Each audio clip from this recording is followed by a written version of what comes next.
경주시 외곽의 작은 마을, 다살리. 이곳은 아직도 어른들의 목소리가 법처럼 통하는 보수적인 동네다. 정월 대보름이 지나고 날씨가 조금 풀리기 시작한 어느 날, 김재현은 아침 일찍 일어나 마당을 쓸고 있었다. 여느 날과 다를 바 없는 평온한 일상이었지만 그의 마음은 복잡하고 무거웠다. 김재현, 주민등록상 남성. 하지만 태어날 때는 여성으로 등록되었고 20살이 되던 해에 긴 고민 끝에 성별 정정을 신청하고 호르몬 치료를 시작했다. 그는 이미 가슴 절제 수술을 마쳤지만 자궁과 난소는 그대로 남겨두었다. 이유는 간단했다. 언젠가 아주 먼 미래에라도 아이를 갖고 싶다는 희미한 바람 때문이었다. 그리고 지금 그 희미한 가능성은 현실이 되어가고 있었다. 이소연은 그의 아내였다. 두 사람은 5년 전 서울의 한 미술치료 워크숍에서 처음 만났다. 조용하고 내성적인 재현과 아이들을 좋아하고 활달한 소연은 처음엔 그다지 어울리지 않아 보였지만 둘은 빠르게 가까워졌고 결국 결혼에 꼴이냈다. 물론 결혼까지의 길은 순탄하지 않았다. 소연의 부모는 재현이 트랜스젠더라는 사실을 알고 결사 반대했다. 하지만 소연은 흔들리지 않았다.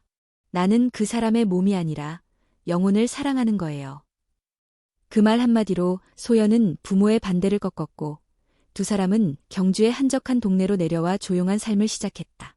소연은 초등학교 교사로, 재현은 중고서점과 작은 카페를 함께 운영하며 살아가고 있었다. 하지만 결혼 후 3년이 지나도록 아이가 생기지 않자 사람들의 시선은 다시 불편해졌다. 소연의 어머니는 전화할 때마다 돌려 말했다. 병원엔 가봤니? 혹시 내가 문제 있는 건 아니지? 사실 병원엔 이미 여러 차례 다녀왔다. 진단 결과 소연의 난소 기능이 현저히 떨어졌고 자연 임신은 거의 불가능에 가깝다는 결론이 나왔다. 그날 병원에서 돌아오는 길, 소연은 말없이 창밖만 바라보았다. 재현은 그녀의 손을 조심스럽게 잡았다. 내가 아이를 가질 수 있어. 그 말에 소연은 고개를 돌렸다. 그녀의 눈에는 놀라움, 혼란, 그리고 두려움이 뒤섞여 있었다. 무슨 말이야? 나 아직 수술 안 했잖아. 자궁이 있어. 가능성은 있어. 병원에서 확인도 했고. 소연은 말을 잇지 못했다. 그건 상상도 못한 일이었다. 사회적으로는 남편이지만 생물학적으로는 아이를 가질 수 있다는 것, 머리로는 이해되지만 마음으로는 복잡한 감정이 일었다. 며칠 동안 두 사람은 아무 말도 하지 않았다. 서로 눈을 피했고 밥도 따로 먹었다. 그러다 어느 날 밤 소연이 먼저 입을 열었다. 정말 할 수 있겠어? 재현은 고개를 끄덕였다. 눈빛이 흔들림 없었다. 나는 내가 고통받는 걸 더는 보고 싶지 않아. 그리고 우리 둘만의 아이를 갖고 싶어. 소연은 눈물을 흘렸다. 그 눈물은 슬픔도 기쁨도 아닌 복잡한 감정의 결이었다. 그로부터 몇 주 후 두 사람은 인공수정을 시도했고 기적처럼 첫 시도에서 임신에 성공했다. 병원에서도 담당 의사는 놀라움을 감추지 못했다. 매우 희귀한 사례입니다. 건강관리 잘하셔야 해요. 이제 가장 어려운 시간이 시작되었다. 임신 초기 증상은 예상보다 빨리 찾아왔다. 아침마다 재현은 변기에 얼굴을 묻고 구토를 했고 평소 좋아하던 음식도 전혀 입에 대지 못했다. 급격히 피곤해졌고 허리와 배가 당기기 시작했다. 하지만 이 모든 것을 외부에 숨겨야 했다. 동네 사람들은 아직도 그를 김씨 집안의 장남이라 부르고 있었고 아무도 그의 과거를 알지 못했다. 집에서는 넉넉한 옷으로 배를 감추고 밖에서는 더 조심했다. 책방 운영도 잠시 접고 카페도 임시 휴업했다. 몸이 안 좋다는 핑계로. 하지만 동네 사람들은 예민하게 눈치를 챘다. 요즘 김재현 씨 이상하지 않아? 어디 아픈 건가? 얼굴이 창백해지고 자꾸 허리 감싸고 다녀. 뭔가 수상해. 한번 퍼진 소문은 순식간에 커졌다. 어느새 재현이 숨기고 있는 병이 있다더라는 말까지 돌았다. 소연은 학교에서도 스트레스를 받기 시작했다. 아이 엄마들 사이에서도 그 부부 좀 이상해 라는 말이 나돌았다. 그 모든 시선이 재현의 어깨를 짓눌렀다. 그는 밤마다 창밖을 바라보며 스스로에게 묻곤 했다. 내가 잘한 걸까? 내가 이 아이를 감당할 수 있을까?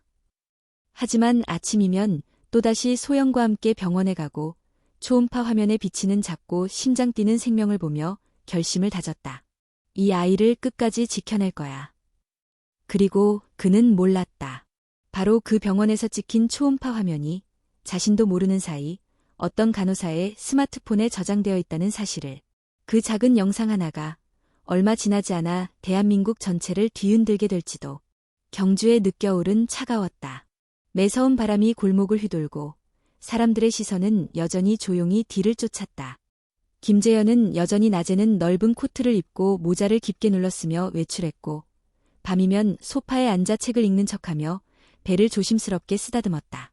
시간이 지날수록 그의 배는 점점 눈에 띄게 불러왔다. 이젠 슬슬 집 밖에도 나가기 무섭다. 소연이 말하며 커튼을 꼭 닫았다. 그녀의 눈 밑은 짙은 다크서클로 드리워져 있었다. 매일 아침 학교에 나가 아이들을 가르치면서도 그녀는 마음 한구석에서 늘 불안함을 지우지 못했다. 괜찮아. 조금만 더 참자. 곧 6개월 차야. 여름 전에 출산이면 그 즈음엔 모두 서울에 휴가가 있으니 시선도 덜하겠지. 재현의 말은 차분했지만 내면은 매일 밤 소용돌이쳤다. 그는 누구보다 그날을 두려워하고 있었다. 출산이라는 말은 그에겐 단지 고통이나 생명의 탄생을 뜻하는 게 아니었다. 그건 곧 정체가 밝혀질 수도 있는 순간이었다. 병원에서의 검진은 철저히 비밀리에 이루어졌다. 경주에서 차로 40분 떨어진 울산의 한 개인 산부인과. 그곳에는 그들의 상황을 이해해주는 단 한 사람, 최민석 원장이 있었다. 요즘 증상은 어때요? 최 원장이 묻자 재현은 조용히 고개를 숙였다. 자주 숨이 차고 배가 단단해지는 느낌이에요. 그리고 왠지 아이가 너무 많이 움직이는 것 같기도 하고요. 초음파 기계 위에 재현의 배가 드러나고 화면에는 또렷하게 심장이 뛰는 태아가 나타났다. 작지만 확실한 존재. 그 모습에 소연은 입을 다물 수 없었고 재현의 손은 무의식적으로 화면을 향해 뻗었다. 건강하네요. 네, 심장, 장기 발달 모두 이상 없습니다. 아주 튼튼하게 자라고 있어요. 그 말에 두 사람은 동시에 숨을 내쉬었다. 그 짧은 안도의 순간에 아무도 눈치채지 못했다. 방 한구석에서 간호사가 휴대폰을 들어 슬쩍 화면을 찍은 것을. 며칠 후 일은 터졌다. 아, 이거 봤어? 이거 진짜야? 장난 아니야. 남자가 임신했다고. 그것도 우리 동네 병원이래. SNS에 떠도는 한 영상이 불씨였다. 누군가 병원 초음파 영상과 함께 울산 모 병원, 남성 임신 환자 포착이라는 자극적인 문구와 함께 게시글을 올린 것이다. 그 영상 속에는 얼굴은 나오지 않았지만 분명히 남성의 목소리와 함께 초음파 화면에서 아기의 심장이 뛰고 있었다. 순식간에 수십만 건의 조회수, 수천 개의 댓글이 달렸다. CG겠지. 요즘 유튜버들 별걸 다 해. 진짜면 나라 망한 거지. 도대체 세상이 어디로 가는 건가? 그 사람이 누군지는 몰라도 용기 있다고 생각해. 경주마을 커뮤니티에도 곧 해당 영상이 공유되었다. 혹시 김재현 씨 아니야? 라는 댓글이 달리는 순간 그들의 이름은 더 이상 숨겨진 비밀이 아니게 되었다. 선생님, 요즘 가족 문제로 학교에 말 못할 일이 있으신가요? 교장실에서 소연은 조심스럽게 질문을 받았다. 몇몇 학부모가 민원이 들어왔습니다. 선생님의 가정이 아이들에게 악영향을 줄 수 있다는 말도 안 되는 내용이지만 학교 입장에선. 소연은 말없이 고개를 끄덕였다. 그 자리에서 무언가를 변명해봤자 더 오해만 살 뿐이었다. 교장도 그녀를 믿고 있었지만 학교는 이미지를 중요시했다. 그날 밤 집에 돌아온 소연은 울지 않았다. 그녀는 재현에게 조용히 말했다. 이제 진실을 감출 수 없어. 사람들이 알게 됐어. 재현은 아무 말도 하지 않았다. 그는 그저 조용히 고개를 끄덕였을 뿐이었다. 다음 날 동네 마트에 갔다가 누군가의 시선을 느꼈다. 카트를 미는 그의 뒤에서 누군가 속삭였다. 바지핏 이상하지 않아? 남자가 임신한 게 사실이었나 봐. 또 다른 사람이 대놓고 그를 쳐다보며 말했다. 진짜면 무섭다. 재현은 그날 처음으로 모든 것을 내려놓고 싶다는 생각을 했다. 이젠 더 이상 숨길 수도 피할 수도 없었다. 그러나 그는 포기하지 않았다. 그날 밤 그는 소연과 마주 앉아 말했다. 우리가 여기서 도망치면 아무것도 바뀌지 않아. 우린 숨은 적 없잖아. 이제 우리가 세상에 보여줘야 할 때야. 이 아이가 부끄러워하지 않도록. 소연은 눈을 감았다가 조용히 고개를 끄덕였다. 그래, 숨지 말자. 그리고 그들은 다음날 병원에 전화를 걸었다. 출산 예정일에 미디어 노출이 될 가능성이 있다면 그에 대한 대비책이 필요합니다. 우리를 지켜줄 병원이어야 해요. 최민석 원장은 잠시 침묵한 뒤 단호하게 말했다. 내가 끝까지 책임지겠습니다. 이제 당신들이 용기를 내야 할 때입니다. 김재현이 마지막으로 평화롭게 거리를 걸은 날이 언제였는지 기억나지 않았다. 이젠 그가 어디를 가든 시선이 따라왔다. 마을 사람들은 더 이상 수군거리지도 않았다. 그저 대놓고 쳐다보고 어떤 이들은 휴대폰을 꺼내 들고 사진을 찍었다. 저 사람이래. 영상 속 남자. 그럼 진짜 남자가 아이를 낳는다고? 이 나라 정말 끝났어. 그 소문은 단순한 유튜브 영상의 바이럴을 넘어 전국적 이슈로 번졌다. 각종 온라인 커뮤니티, 뉴스기사, 라디오 토크쇼에까지 재현의 이야기가 오르내렸다. 이름은 직접 언급되지 않았지만 경주 출신의 트랜스젠더 남성, 임신 7개월 차라는 정보만으로도 사람들은 그의 정체를 파악하기에 충분했다. 어느 날 아침, 우편함을 열던 소연은 낯선 편지를 하나 발견했다. 보낸 사람의 이름도 주소도 없는 그 편지 속엔 간결하고 차가운 문장이 적혀 있었다. 아이를 낳지 마세요. 세상에 그런 괴물을 원하지 않아요. 그 편지를 들고 재현 앞에 섰을 때 소연은 떨고 있었다. 그러나 재현은 담담하게 편지를 접고 쓰레기통에 넣었다. 그 사람이 우리를 모른다고 해서 우리가 우리를 모를 필요는 없잖아. 소연은 그 말에 울지 않았다. 오히려 그날 밤 처음으로 재현의 배에 귀를 대고 오래도록 가만히 있었다. 아이의 움직임이 그녀의 귓가에 전해졌다. 두근, 두근. 생명은 두려워하지 않았다. 한편 울산 병원 내부에서도 긴장감이 돌기 시작했다. 병원장은 최민석 원장을 따로 불러 회의를 열었다. 최 원장님, 병원 이미지가 중요합니다. 지금 상황은 우리가 감당할 수 있는 범위를 넘어섰습니다. 환자의 권리는요? 최 원장이 되물었다. 우리가 두려워하는 건 여론이지 의학적 문제는 아닙니다. 재현 씨는 병원 이용자로서 정당한 권리를 행사하고 있어요. 그렇다고 이 사안을 계속 덮고 갈 순 없습니다. 이미 내부 직원이 촬영한 영상이 외부에 유출됐고 언론사에서 인터뷰 요청이 빗발치고 있어요. 원장님이 그 사람들 막을 수 있습니까? 잠시의 침묵 후 병원장은 단호하게 말했다. 출산이 임박하면 외부 병원으로 이송하는 것이 좋겠습니다. 더 이상 우리 병원이 책임질 수 없습니다. 최 원장은 분노를 숨기지 못했다. 그러나 병원의 결정은 이미 내려진 상태였다. 그날 저녁, 최 원장은 재현과 소연에게 전화를 걸었다. 죄송합니다.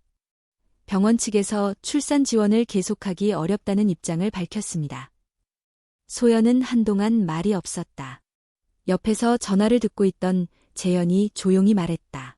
다른 병원으로 가겠습니다. 하지만 이 아이는 이 세상에 나올 거예요. 누가 뭐라든. 며칠 후 사건은 새로운 국면을 맞았다. 한 방송국 기자가 익명의 제보자로부터 받은 초음파 영상과 병원 진단서를 근거로 김재현의 실명을 포함한 기사 작성을 준비하고 있다는 사실이 알려졌다. 사생활 침해입니다. 소연은 변호사에게 연락하며 외쳤다. 이건 명백한 명예훼손이자 인권 침해입니다. 다행히 몇몇 인권단체와 여성단체, 트랜스젠더 권익 관련 시민 모임이 그들에게 손을 내밀었다. 그들은 즉시 성명서를 발표하고 기자회견을 열었다. 트랜스젠더 남성의 임신은 생물학적으로 가능하며 이는 개인의 생식 선택권에 해당합니다. 더 이상 괴이한 현상으로 취급되어서는 안 됩니다. SNS에서도 분위기가 서서히 바뀌기 시작했다. 왜 안 되는 거지? 사랑해서 아이를 갖는 건데. 정작 아이를 버리는 부모보다 훨씬 책임감 있는 행동 아닌가. 그러나 동시에 반대편의 목소리도 거셌다. 이런 일이 공론화되면 사회가 망가진다. 아이 입장에서 생각해봤나? 학교에서 왕따 당할 거다. 재현과 소연은 밤마다 인터넷을 꺼두었다. 그들은 더 이상 외부의 말에 흔들리지 않기로 했다. 그저 태동을 느끼며 아이의 이름을 고민하고 병원 체크리스트를 정리하며 출산 준비를 차곡차곡 해나갔다. 그리고 어느 날 경주 집 앞에 낯익은 자동차가 멈췄다. 문이 열리고 김상호, 재현의 아버지가 내렸다. 그는 변함없는 회색 정장을 입고 딱딱한 표정으로 문 앞에 섰다.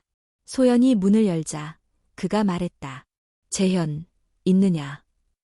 그 목소리는 여전히 낮고 엄격했지만 그 눈빛은 전보다 덜 매서웠다. 재현이 거실로 나와 조심스럽게 마주 앉았다. 한동안 아무 말이 없었다. 그러다 김상호는 입을 열었다. 내가 틀렸는지도 모르겠다. 그때는 체면, 집안, 사회적인 시선이 더 중요하다고 생각했다. 재현은 아무 말 없이 아버지의 말을 들었다.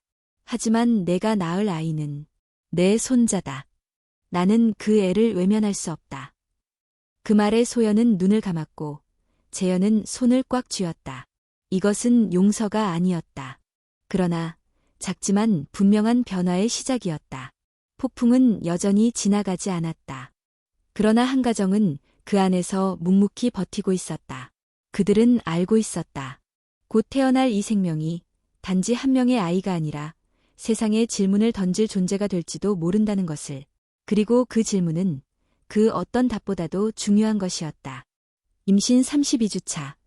김재현의 배는 눈에 띄게 커져 있었다. 걸음걸이는 느려졌고 허리를 곧게 펴는 것도 힘들어졌다. 그러나 그의 눈빛은 점점 단단해졌다. 고통스러운 몸 상태와 외부의 시선 속에서도 그는 하루하루를 버티며 살아냈다. 이제 진짜 얼마 안 남았어. 소연이 달력을 보며 말했다. 의사말로는 36주부터는 언제 나와도 괜찮다 그랬지? 재현은 숨을 고르며 고개를 끄덕였다. 응, 하지만 될 수 있으면 38주까진 기다리자고 하셨어. 둘은 병원에 갈 준비를 철저히 해두었다. 출산 가방, 응급연락처, 보험서류, 심지어는 기자들이 따라붙을 경우를 대비한 대응 매뉴얼까지. 하지만 예상치 못한 일이 벌어지는 건 늘 그런 준비가 끝난 직후였다. 그날은 오후 늦게 갑작스레 시작되었다. 갑작스러운 허리 통증과 함께 배가 단단하게 뭉치고 호흡이 가빠졌다. 재현은 소파에 주저앉으며 배를 움켜쥐었다. 소연, 뭔가 이상해. 소연은 당황하지 않고 바로 가방을 챙기고 병원에 전화를 걸었다. 지금 바로 갈게요. 남편이, 아니, 환자가 갑자기 진통을 느껴요. 최민석 원장이 직접 전화를 받았다. 일단 데리고 오세요. 준비해두겠습니다. 둘은 조심스럽게 차에 올라 울산병원으로 향했다. 이동 중에도 진통은 점점 간격이 짧아졌다. 재현은 조용히 이를 악물고 창밖을 바라봤다. 속으로 외쳤다. 조금만 더 버텨. 우리 아이, 아직 이르잖아. 하지만 아이는 자신의 뜻대로 움직이지 않았다. 병원에 도착했을 때 이미 진통은 5분 간격으로 왔다. 상과 간호사는 곧바로 재현을 입원시키고 모니터링을 시작했다. 태동은 활발했고 심박수는 안정적이었지만 자궁 수축이 일정하지 않아 자연분만은 불가능하다는 결론이 내려졌다. 제왕절개 준비하겠습니다. 최 원장의 목소리는 침착했지만 분위기는 무거웠다. 출산이 예정일보다 3주 빨랐고 재현의 신체 구조는 일반 여성과 다르게 호르몬 불균형으로 인해 예측이 어려운 부분이 많았다. 수술 동의서에 서명하며 재현은 숨을 깊이 들이쉬었다. 이 아이 꼭 무사히 나오게 해주세요. 소연은 그의 손을 꼭 잡았다. 우리 셋 같이 집에 돌아갈 거야. 약속했잖아. 수술실에 들어가는 순간 재현은 처음으로 두려움이 밀려오는 것을 느꼈다. 온몸이 떨렸고 전신이 얼어붙는 기분이었다. 수술실의 밝은 조명 아래 그는 어색하게 누워 산소 마스크를 쓰며 눈을 감았다. 마취 시작합니다. 그 짧은 말 뒤로 모든 소리가 희미해졌다. 그 시각 병원 입구는 한바탕 소동이었다. 누군가 익명의 제보를 받고 기자 몇 명이 병원으로 몰려온 것이다. 그들은 병원장의 만류에도 불구하고 계속해서 카메라를 들이밀었다. 지금 수술 중이라고 들었습니다. 남성 임신 출산, 역사적인 순간 아닙니까? 가족에게 짧게 인터뷰만. 얼굴 안 나가게 하겠습니다. 소연은 병원 복도에서 아이의 탄생을 기다리며 그 소란을 모두 듣고 있었다. 그녀는 결국 자리에서 일어나 기자들 앞에 섰다. 지금 수술실 안에 제 남편이 있습니다. 목숨 걸고 아이를 낳으려는 중이에요. 이건 기사거리도 아니고 쇼도 아닙니다. 누군가의 생명이고 누군가의 가족입니다. 부탁드립니다. 그냥 조용히 좀 해주세요. 그녀의 목소리는 흔들리지 않았지만 눈가에는 눈물이 맺혀 있었다. 그 말을 들은 한 젊은 기자는 카메라를 천천히 내렸다. 죄송합니다. 그저 기록하고 싶었을 뿐입니다. 소연은 고개를 끄덕였다. 기록이 필요하다면 우리가 준비될 때 하세요. 지금은 아이가 먼저예요. 수술은 순조롭지 않았다. 자궁의 위치가 일반 여성과 달라 수술 동선이 어렵고 출혈이 예상보다 많았다. 의료진은 한순간도 긴장을 늦출 수 없었다. 최 원장이 차분하게 지시를 내렸다. 출혈 부위 확인, 응급수혈 준비하세요. 태아 상태는? 간호사가 답했다. 심박수 저하 중입니다. 빨리 아기부터 꺼내야 해요. 수술대 주변 공기는 얼어붙었다. 마취된 재현은 아무것도 느끼지 못했지만 그의 심장은 아이를 향한 마지막 결심으로 고동쳤다. 나와야 해 살아서. 그리고 마침내 나왔습니다. 간호사가 아기를 안아 올렸다. 그러나 울음소리는 들리지 않았다. 심박 약합니다. 기도 확보. 응급소생 실시. 그 순간 시간은 멈춘 듯 했다. 복도에서 대기 중이던 소연은 안에서 울음소리가 나지 않자 문 쪽으로 달려갔다. 문틈 사이로 보이는 의료진의 얼굴은 긴장감으로 가득했다. 그리고 20초 후, 왕! 병원을 울리는 아기의 울음소리. 소연은 그 자리에 주저앉았다. 그녀의 손이 떨렸고 눈물이 쏟아졌다. 고마워, 고마워, 정말 고마워. 최 원장은 고개를 떨구었다. 남자든 여자든 이건 기적입니다. 김재현은 그날을 기억하지 못했다. 그가 눈을 뜬 건 수술 후 이틀째 되는 날이었다. 첫 번째로 본 건 천장의 하얀 조명, 두 번째는 창밖의 흐린 햇살, 그리고 세 번째는 소연의 얼굴이었다. 재현, 우리 아들, 살아있어. 아주 건강해. 재현은 아무 말도 하지 못했다. 눈에 눈물이 고이더니 천천히 흘러내렸다. 그는 살아있었고 아이도 살아있었다. 그리고 그 순간 그는 진정한 아버지가 되었다. 김재현이 병실에서 눈을 뜬 날 봄비가 조용히 창밖을 적시고 있었다. 침대에 누운 채로 몸을 움직일 수 없었지만 그는 살아있었다는 사실 하나만으로 모든 것이 충분했다. 마취에서 깨어난 직후 그는 아직 어리둥절했지만 이소연의 목소리를 들은 순간 모든 것이 또렷해졌다. 재현, 우리 아들 무사해. 작고 건강해. 지금 신생아실에 있어. 그 말에 재현은 천천히 눈을 감았다. 온몸이 아팠지만 마음 깊은 곳에서는 설명할 수 없는 따뜻함이 피어오르고 있었다. 마치 아주 오래된 어둠 속에서 손끝에 닿은 촛불 하나를 발견한 느낌이었다. 그날 밤 간호사가 조심스럽게 아기를 병실로 데려왔다. 작고 아직 이름도 없는 아이. 얼굴은 벌써 이목구비가 또렷했고 손가락 하나하나가 조심스럽게 쥐어져 있었다. 간호사가 아기를 재현의 팔에 조심히 올려놓았다.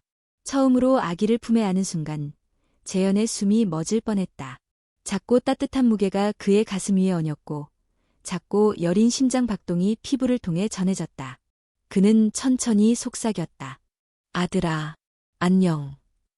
그 목소리에 아기가 미약하게 몸을 움찔했다. 그 반응 하나에 재현은 눈물을 흘렸다. 그 눈물은 고통에 대한 것도 두려움에 대한 것도 아니었다. 그것은 존재의 확인에 대한 삶의 깊은 자리에서 올라오는 벅찬 감정이었다. 며칠이 지나고 두 사람은 아이의 이름을 정했다. 긴 고민 끝에 그들은 아들을 하은이라고 부르기로 했다. 하늘이 준 은혜라는 뜻이었다. 많은 것을 견뎌낸 끝에 찾아온 기적 같은 존재였기에 그 이름만큼 어울리는 것도 없었다. 하은아, 내 이름은 우리가 함께 지었어. 넌 어느 누구보다 소중해.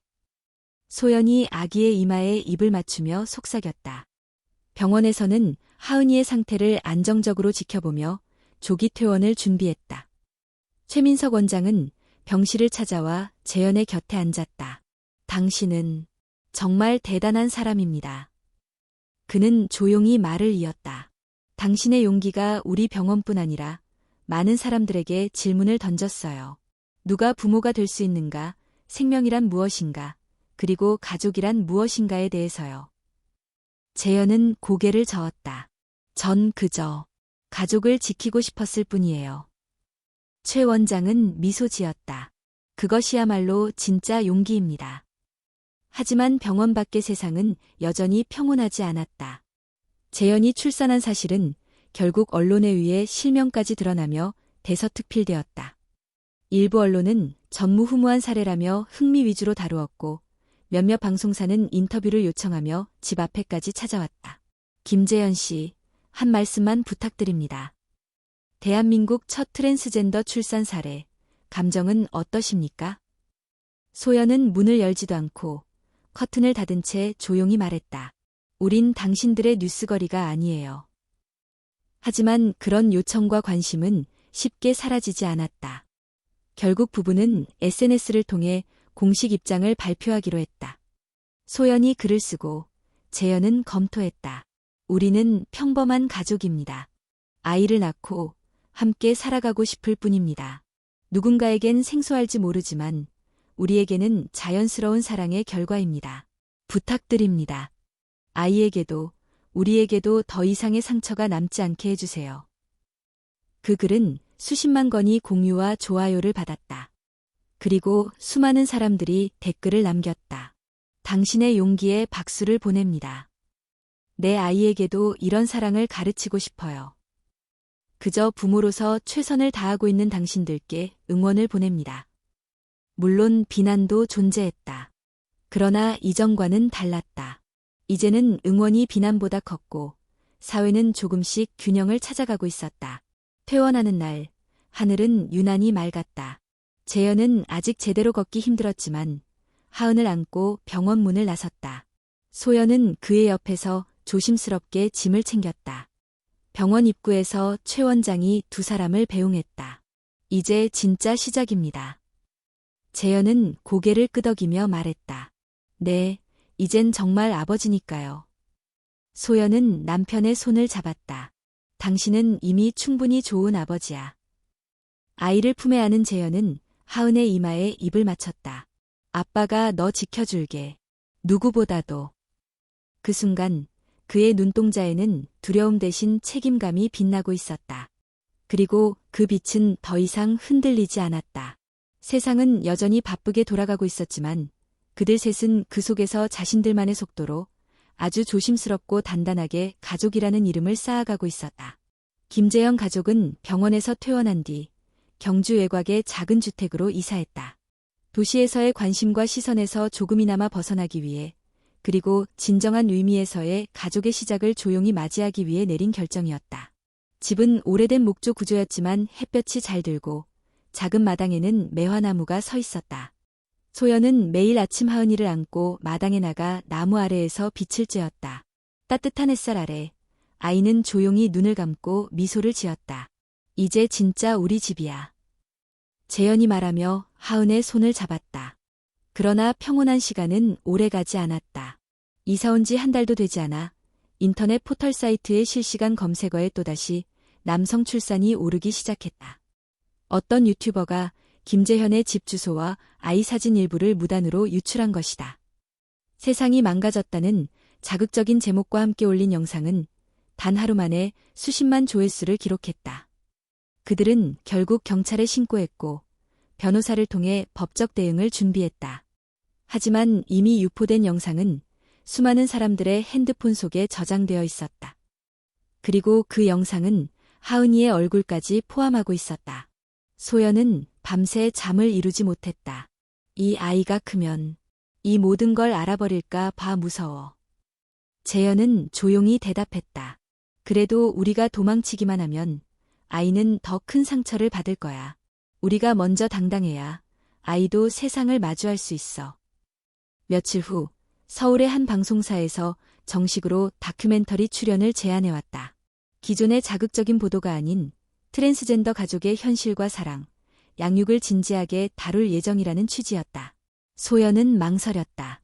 또 우리를 소비하는 콘텐츠가 되면 어쩌지? 그러나 재현은 오히려 담담했다. 우리가 말하지 않으면 누군가는 왜곡된 시선으로 대신 말할 거야. 결국 두 사람은 출연을 결정했다. 다큐멘터리는 약 3개월간 촬영되었고 재현이 하은이를 목욕시키는 장면, 소연이 아이에게 동화를 읽어주는 장면, 세 사람이 함께 산책하는 장면 등 평범한 일상이 담겼다. 그리고 다큐의 마지막, 재현은 정면을 바라보며 말했다. 나는 여성으로 태어났지만 남성으로 살아가고 있습니다. 그리고 지금 나는 아버지입니다. 어떤 이름이든 상관없어요. 중요한 건 내가 내 아이를 사랑한다는 것입니다. 방송이 나간 후 인터넷은 다시 한번 요동쳤다. 하지만 이번엔 달랐다. 방송은 진심을 담아 편집되었고 시청자들은 그것을 느꼈다. 처음엔 편견이 있었는데 방송 보면서 많이 울었어요. 이 시대의 진짜 가족이란 이런 게 아닐까요? 아이를 사랑하는 모습은 어느 부모와 다르지 않더군요.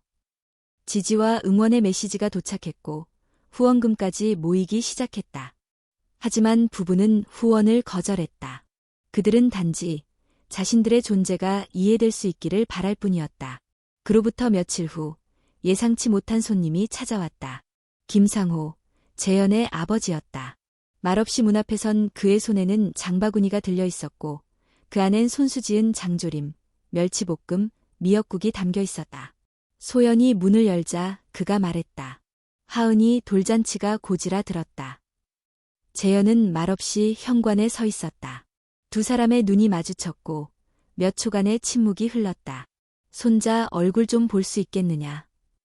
재현은 아무 말 없이 문을 열어주었다. 하은은 거실에서 장난감을 입에 물고 놀고 있었고 김상호는 조용히 다가가 그 옆에 앉았다. 처음엔 어색하고 경직된 동작이었지만 이내 그는 손가락으로 아이의 볼을 톡톡 쳤다. 아버지가 되더니 많이 변했구나. 그는 조용히 말했다.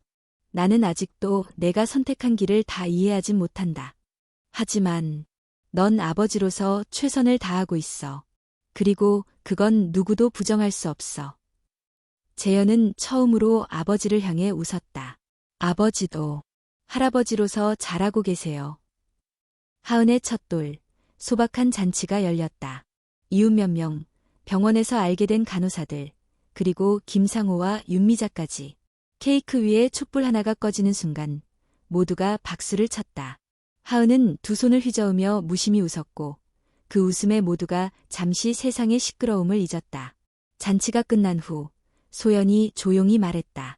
가족이라는 건 결국 함께 견디는 거구나. 재현은 고개를 끄덕였다. 그리고 서로를 받아들이는 거지. 있는 그대로. 창밖에 매화나무가 다시 피어나는 봄날, 김재현의 집에는 진짜 가족의 향기가 피어오르고 있었다. 하은이의 돌잔치가 끝난 지 며칠 후, 김재현은 오랜만에 혼자 마을길을 걸었다. 봄이 지나고 초여름의 기운이 감돌았고 들판에는 청보리가 바람에 따라 일렁였다. 재현은 마치 오래된 꿈에서 깨어나 걷는 사람처럼 낯설지만 단단한 발걸음으로 걸었다. 그동안 그는 수많은 시선을 견뎠다. 병원의 수술대 위에서, 방송 카메라 앞에서, 그리고 세상의 편견 속에서. 이제 그는 더 이상 숨지 않았다. 그리고 무엇보다 그는 스스로를 아버지라 부를 수 있는 사람이 되었다. 집으로 돌아오는 길목, 익숙한 이웃 아줌마가 말을 걸었다. 김씨, 하은이 많이 컸지? 돌잔치도 잘 봤어. 재현은 조심스럽게 웃으며 고개를 숙였다. 네, 많이 컸어요. 요즘은 잡고 서 있으려고 해요. 아이고, 금방 걷겠네. 근데 말이야. 나 사실 처음엔 좀 그랬어. 당신네 가족 보고. 그녀의 말에 재현은 약간 긴장했다. 하지만 그녀는 이어서 말했다. 근데 지금은 생각이 달라졌어. 애를 키우는 게 말처럼 쉬운 일 아니잖아. 근데 당신은 잘하고 있어. 그게 다지 뭐. 그 짧은 대화는 재현에게 오래도록 남았다. 세상을 바꾸는 건 거창한 담론이 아니라 이렇게 작은 인정의 순간들이라는 걸 그는 다시 한번 깨달았다. 한편 소연은 출산 이후 1년 만에 학교로 복귀했다. 복직 첫날 교무실의 분위기는 어색함과 호기심이 뒤섞여 있었다. 일부 동료는 조용히 그녀를 응원했고 일부는 여전히 무언의 거리감을 유지했다. 점심시간 한 후배 교사가 조심스럽게 다가왔다. 선배님, 저 방송 봤어요. 정말 감동적이었어요. 소연은 놀란 듯 고개를 들었다. 고마워. 사실 많이 고민했거든요. 학교에 피해가 갈까봐. 그럴 리가요. 오히려 아이들에게 가장 중요한 걸 보여줬다고 생각해요. 가족이란 무엇인지, 그리고 사랑이 어떤 형태든 존중받아야 한다는 거요. 소연은 눈가가 뜨거워지는 걸 느꼈다. 그렇게 조금씩 그녀의 복직 생활도 자리를 잡아갔다. 하은은 첫 생일을 지나면서 급격히 성장했다. 말을 흉내내기 시작했고 재현과 소연을 보면 두 팔을 벌려 안아달라는 제스처를 취했다. 처음으로 아빠라는 소리를 들은 날 재현은 아무 말도 하지 못하고 아이를 안고 한참을 울었다. 아빠야. 맞아. 내가 내 아빠야.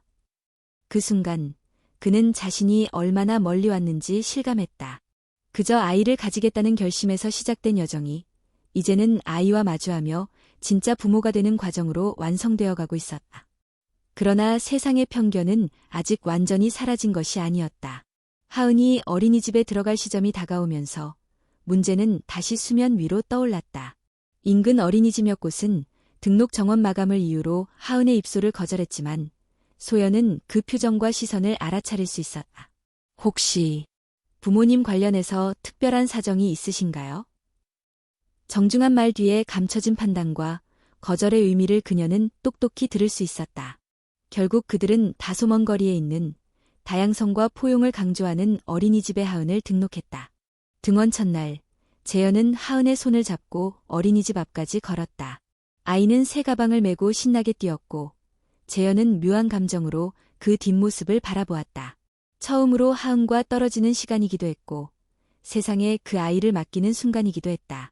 선생님에게 아이를 인계하고 돌아서는 순간 재현은 한 번 더 마음속으로 다짐했다. 내가 어떤 길을 택했든 이 아이만은 당당하게 자라야 한다. 어떤 환경에서도 자신을 부끄러워하지 않게. 그 무렵 재현에게 한 통의 메일이 도착했다. 발신인은 서울대학교 사회학과 교수였고 내용은 현대가족의 다양성과 사회 수용도를 주제로 한 공개 토론의 초청이었다. 소연은 메일을 읽고 조용히 물었다. 나가 볼 생각이야? 재현은 잠시 고민하다가 고개를 끄덕였다. 이제는 말할 준비가 된 것 같아. 하은을 위해서라도. 그는 무대에 서서 자신이 겪은 일들을 천천히 그러나 단단하게 말했다. 청중의 눈빛은 진지했고 몇몇은 메모를 하며 집중했다. 발표가 끝난 뒤 한 학생이 물었다. 당신이 원하는 세상은 어떤 모습인가요? 재현은 잠시 멈췄다가 답했다. 제가 원하는 세상은 제가 왜 아버지가 되었는지를 설명하지 않아도 되는 세상입니다. 사랑하니까라는 이유만으로도 충분한. 청중 속에서 누군가 박수를 시작했고 이내 장내가 따뜻한 박수로 가득 찼다. 그날 밤 재현은 일기장에 짧게 적었다. 우리는 여전히 걸어가고 있다. 하지만 더 이상 외롭지 않다. 하은은 잠들기 전 책을 읽어달라며 재현의 무릎 위에 올라탔다. 소연은 부엌에서 따뜻한 차를 내리고 있었다. 오늘 어린이집에서 뭐 했어? 그림. 물고기 그렸어. 정말. 내일 아빠도 보고 싶다. 아이는 작은 손으로 재현의 볼을 만지며 말했다. 아빠, 세상에서 제일 좋아. 그 말 한마디면 충분했다. 이제 세상의 인정이 아니라 이 작은 존재의 믿음 하나로도 재현은 버틸 수 있었다. 그 신뢰를 지키기 위해 그는 계속 걸어갈 것이었다. 이름도, 기준도, 상식도 바뀔 수 있지만 사랑만은 흔들리지 않는다고 믿으며 하은이 어린이집에 다니기 시작한 지 3달이 지났다. 이제는 아침이면 스스로 일어나 양치질을 하고 배낭을 메며 아빠, 어린이집 가자 고 말하는 아이가 되었다. 김재현은 그 모습을 보며 종종 놀라워했다. 인간은 얼마나 빨리 자라는 존재인가. 사랑만 있다면 어떤 환경에서도 생명은 스스로 자라난다는 걸 매일 깨닫고 있었다. 소연은 학교 업무에 적응했고 재현은 온라인 서점을 다시 열었다. 아직은 소박한 수입이지만 가족을 부양하기엔 충분했다. 그러나 그보다 더 값진 것은 그들이 일상으로 돌아왔다는 사실이었다. 하지만 평화는 늘 균형 위에 있는 법이었다. 어느 날 저녁, 재현의 휴대폰으로 한 통의 전화가 걸려왔다. 발신자는 한 공영방송국의 다큐멘터리 담당 PD였다. 김재현 씨, 안녕하세요. 지난 방송 이후 많은 시청자분들께서 후속 이야기를 궁금해하고 계십니다. 혹시 아이와 함께 인터뷰를 다시 해주실 수 있으실까요? 재현은 한동안 말이 없었다. 방송 이후 세상의 관심은 줄었지만 그 관심이 다시 불붙을지도 모른다는 두려움이 그의 뒷덜미를 잡았다. 그러나 동시에 그는 생각했다. 지금 자신이 이 요청을 거절한다면 언젠가 하은이에게 물어볼 날이 올지도 모른다. 아빠는 왜 아무 말도 하지 않았어?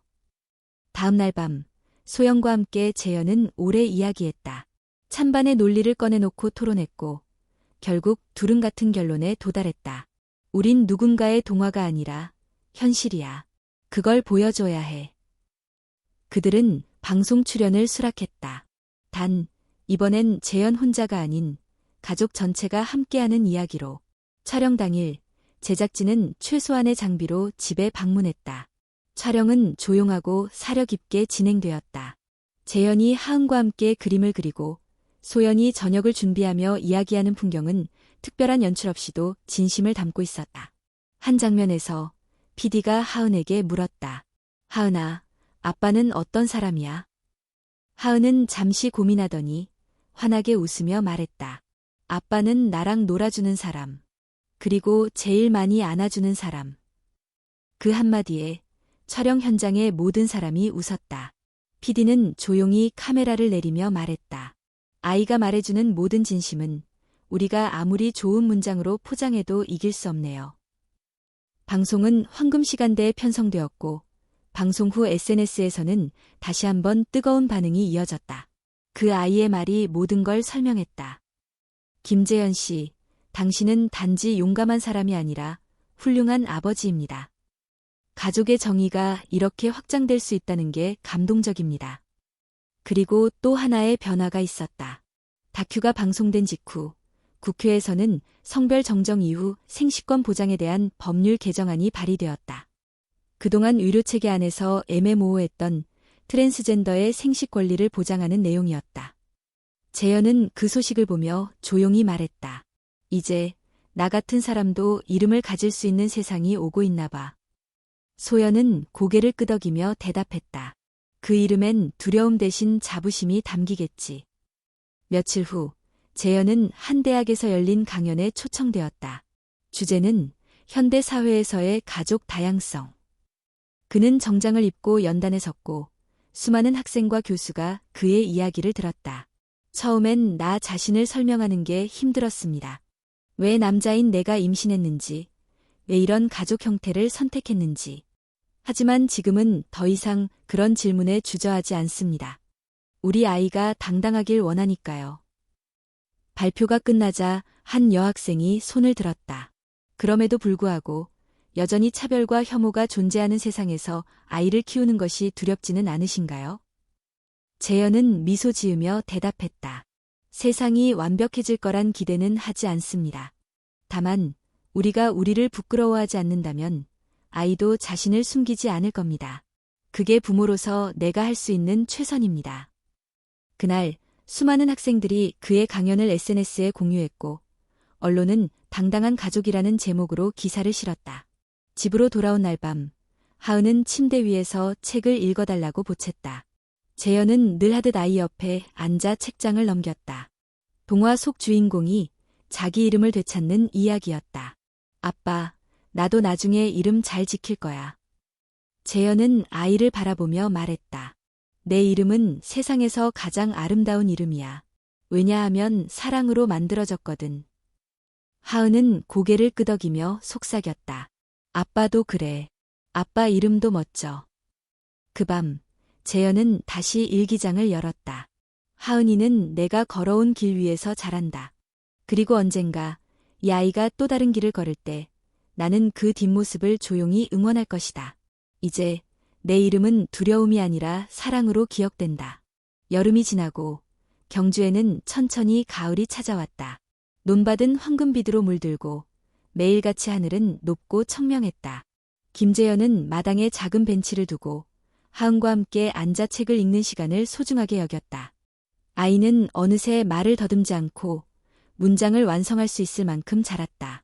아빠, 오늘 하늘 되게 맑아. 그러게, 구름 하나 없이 예쁘네. 우리 하늘이랑 닮았네. 이름도 하은이고. 그 말을 듣고 재현은 웃음을 터뜨렸다.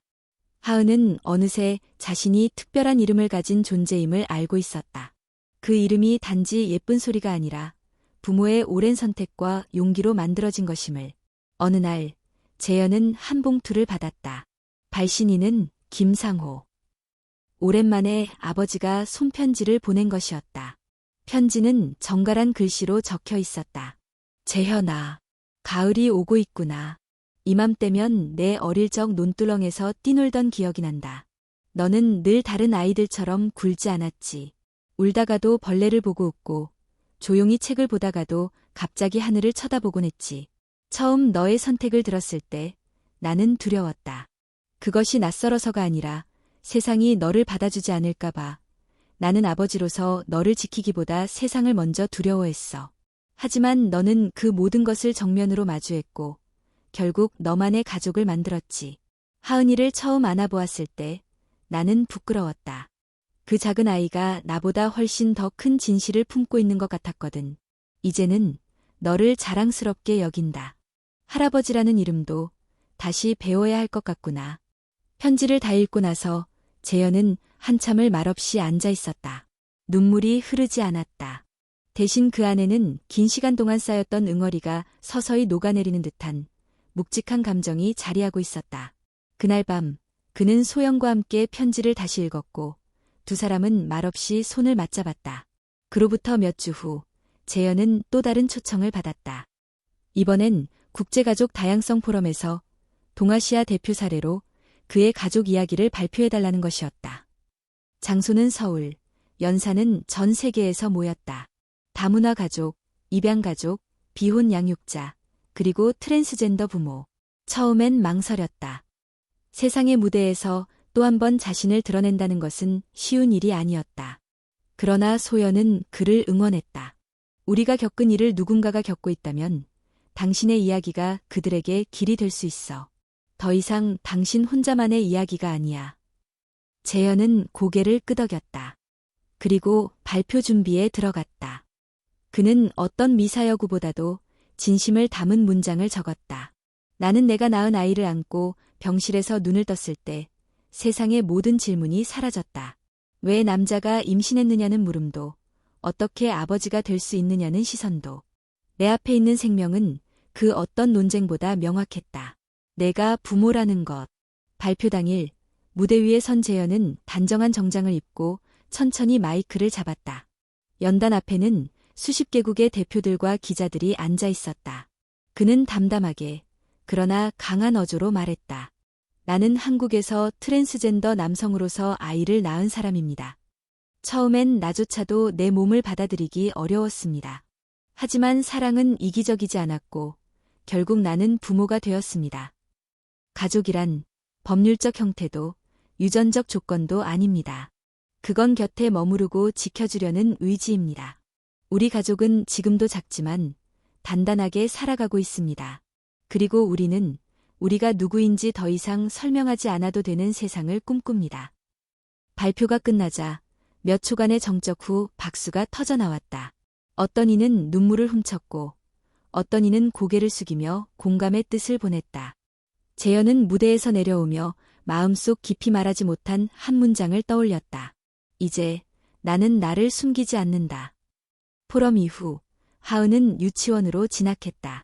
더 넓은 세상, 더 많은 사람들과의 만남이 시작되었다.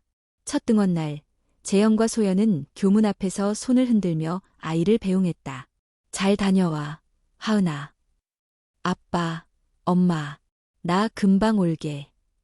아이의 목소리는 밝고 또렷했다. 그 안엔 두려움이 없었다. 집으로 돌아오며 재현은 문득 물었다. 소연아, 우리 언제 이렇게까지 왔지? 소연은 웃으며 대답했다. 우린 멀리 온 게 아니야. 그냥 우리 길을 걸어온 것뿐이야. 그 말에 재현은 고개를 끄덕였다. 이 길이 얼마나 낯설고 험했든 그들은 함께 걸었다. 그리고 지금 그 끝이 아닌 새로운 출발점에 서 있었다. 하은이 유치원에 다니기 시작한 이후 김재현은 전보다 여유 있는 시간들을 가지게 되었다. 오전에는 서점일을 보고 오후엔 동네 도서관에서 작은 글쓰기 수업을 열기 시작했다. 수업의 주제는 나를 쓰는 글. 그는 타인의 시선이 아닌 스스로의 언어로 자신을 설명하는 법을 알려주고 싶었다. 처음엔 서너 명뿐이던 수강생이 점차 늘어 마을회관의 작은 강의실은 꽤 북적이게 되었다. 그들 중엔 은퇴한 노인도 있었고 싱글맘도 있었고 고등학생도 있었다. 누구도 질문하지 않았다. 왜 그가 강사인지, 어떤 배경을 가졌는지를. 그저 그의 말에 귀 기울이고 그가 보여주는 문장에 감동했다. 내 이름으로 문장을 쓰는 건 결국 내 삶을 이해하려는 노력이에요.